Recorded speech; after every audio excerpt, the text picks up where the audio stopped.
G'day, it's the Outback Pop Hunter here. I'm going to show you a trade that I did with the luau. So I haven't put anything up for a while, I just haven't been feeling the best, and this time of year it just seems to be busy. Right, let's get on with this. So this is a trade I did with the luau. So he sent me that. He sent me some stickers which are pretty cool. So he does his pop sneakers. He's one of the best guys.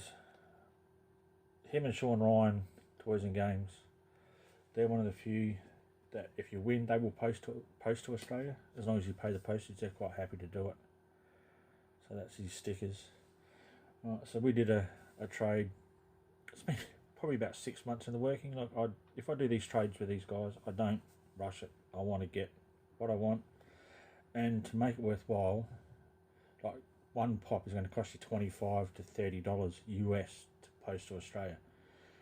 Where this one was 5 pops and it was around the $65 mark. So just, if you get someone who's willing to deal for you in America, build them up. 4, 5, maybe even 6 pops.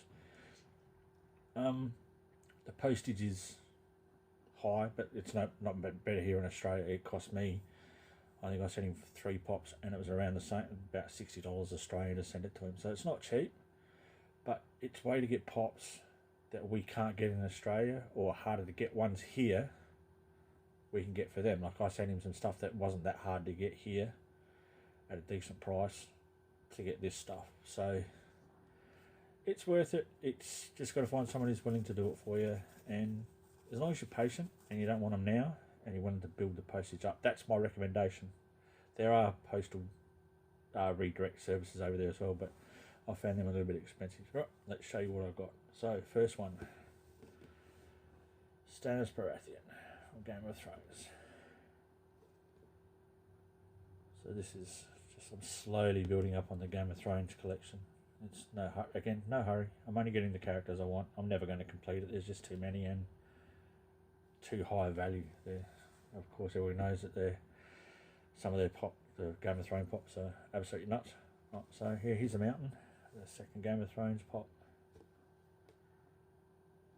So we did deal at PPG price. So again, PPG price on this one is not very high.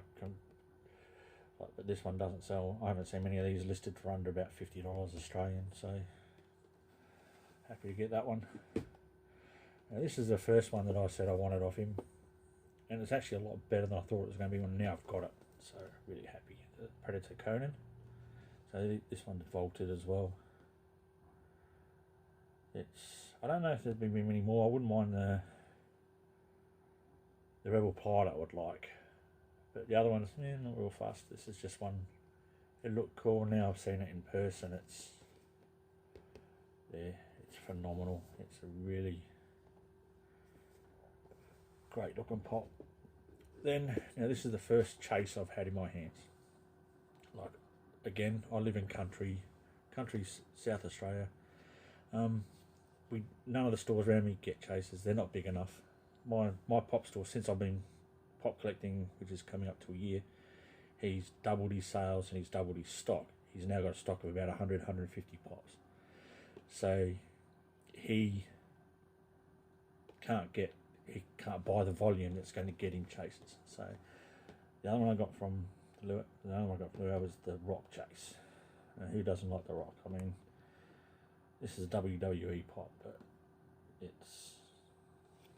guy's just a good guy, isn't he? I mean, you see all the things. So yeah, the normal one of this has got a red jacket, which is, I was a bit like when I looked at it, because normally the chases are different to their picture, but this box is one of the few chases I think I've seen. Again, haven't seen a lot. What I see on the thing is that the pictures are the same, because the other pop is completely different. Like it's even the picture on the box I think is the other one. I haven't seen it. I'm going to probably buy it. So I've got the chase and the other one. Alright, and then one of my all-time grails. This is the pop that I was so glad that he let me grab off him, which is the Stonekeeper Funko Shop exclusive. again, this is, I think this one at the moment is, I use the Funko app. I know it's not right on some of them, but for a lot of this stuff it should be pretty close. Again, only a thing. So this one's coming up at 102 Australian. So this is a grail. This pop is not going anywhere. This is, I've got probably 307 pops now in my collection. And I can say that there's probably 20 pops. 20 to 50 pops I will never get rid of unless I really, really have to. This goes straight into that category.